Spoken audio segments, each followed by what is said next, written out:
Vous parliez de 150 millions à peu près de recettes par rapport aux 100 millions de subventions. Dedans, donc, vous incluez le mécénat.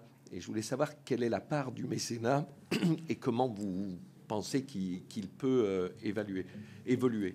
La deuxième chose, c'est aussi on voit un peu d'opéra au cinéma. Est-ce que c'est une grosse part? Qu'est-ce que ça représente comme pourcentage?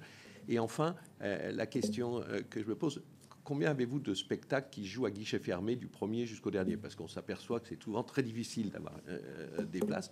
Or, on se dit que les séances supplémentaires, elles sont particulièrement rentables sur l'investissement. Je sais que les choses se programment longtemps à l'avance. Il y en a dont on sait quand même qu'elles vont bien marcher. Et quelle est la difficulté de rentabiliser davantage un spectacle qui marche? Voilà, monsieur le directeur général. Merci, messieurs et mesdames les sénateurs, pour toutes ces questions. Je vais peut-être reprendre la dernière tout d'abord.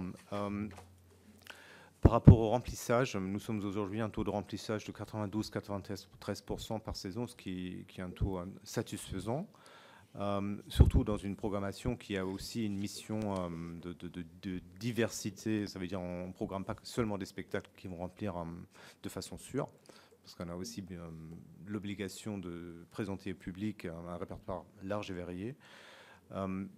Après, les programmations sont arrêtées très longtemps en avance, entre 3 et 4 ans pour le lyrique et un peu moins pour le chorégraphique. Du coup, l'ajout de spectacle, quand quelque chose marche bien, le théâtre n'est pas disponible.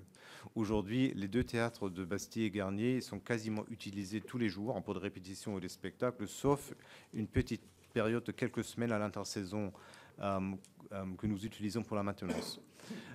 Du coup, on a maximisé le nombre de spectacles programmables dans les deux théâtres dans les dernières années. On a ajouté une bonne vingtaine de spectacles, notamment des ballets. Et je pense qu'on est aujourd'hui quasiment au bout de ce qu'on peut programmer pour ne pas créer une tension insupportable sur l'outil de production. Ensuite, la question sur les 150 millions de recettes propres. Le mécénat, aujourd'hui, en représente un peu moins de 30 millions, ce qui est assez considérable. Ça a évolué de façon très, très rapide.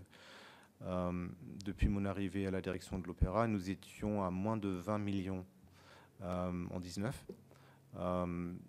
C'est quelque chose qui devient de plus en plus indispensable pour le fonctionnement de l'Opéra, surtout parce qu'il y a beaucoup d'initiatives, notamment dans le domaine d'éducation artistique et culturelle, sont mécénées à 100%.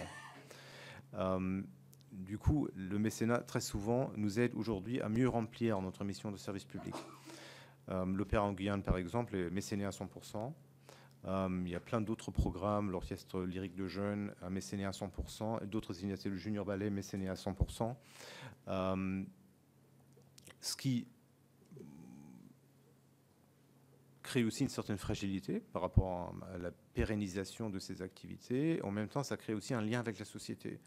D'embarquer des mécènes d'entreprises individuelles sur nos projets, je pense que c'est quelque chose de vraiment essentiel pour ancrer la programmation et les activités un peu plus générales de l'opéra dans la société.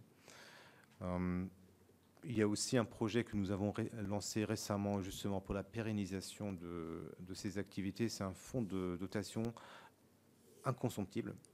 Ça veut dire un capital pour l'opéra, où nous sollicitons nos mécènes de nous aider à bâtir un capital dont les revenus vont nous aider à pérenniser certaines activités, notamment au sein de l'académie.